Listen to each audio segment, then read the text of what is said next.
everybody. I'm going to continue on the review for the Chem 1141 final exam. I'm covering questions 11, 12, and 13 on, I believe it's form number 22. The first question, or question number 11, that I'm going to cover here reads, when aqueous solutions of AgNO3, silver nitrate, and NaCl are mixed, AgCl precipitates. So that means AgCl is a solid that forms. The balanced net ionic equation is, okay, so what we're looking for here is a net ionic equation. And we've actually seen one of these previously. And all that we're looking for are the aqueous substances,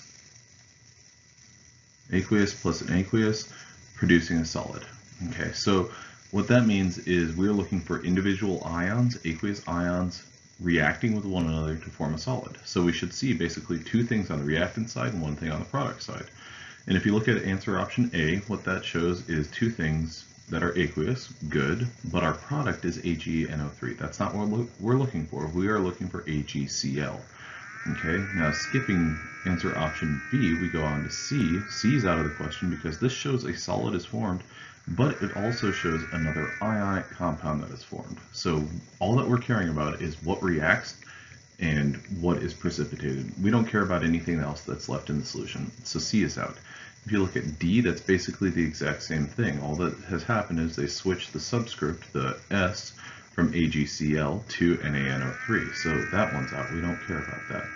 Answer option E and answer option B are kind of similar to one another, but the fundamental difference between them is answer option B shows our product, the one that we actually care about, AgCl, our solid, which precipitates. Answer option E shows that AgNO3 precipitates, and that's actually not what the question asks at all. So for this one, we are left with B as the only reasonable answer. All right. Now, moving on to question number 12.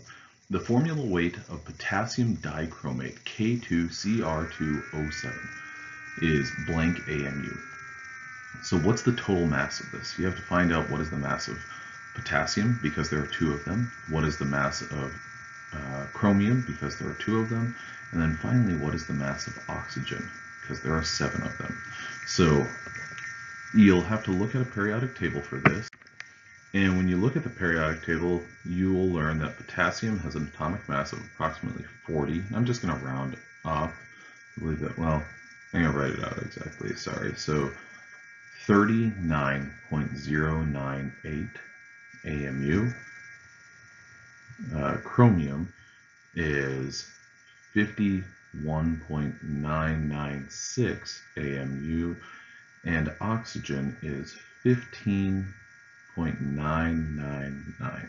Okay, so when we plug these different options into our calculator, which you will have to have a calculator, it's always a good thing to kind of have one on hand ready to go, what you will learn is that 2 times 39.098 is 78.196. So that's the atomic mass for all of the potassiums that are involved in this question.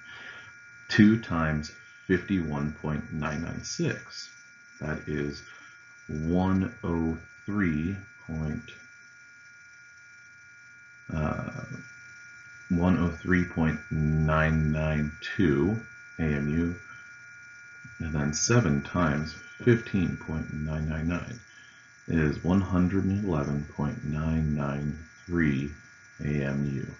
Okay, so 111.993 plus 103.992 plus 78.196. That is our total mass for this, and that amounts to 294.181.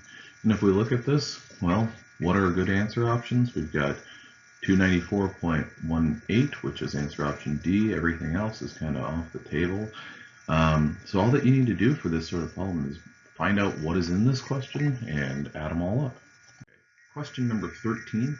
Iron and chlorine form an ionic compound whose formula is FeCl3. The name of this compound is, okay, so this is iron chloride. Now the thing is, whenever you're talking about an ionic compound, you do not have to worry about any sort of subscripts or, prefixes.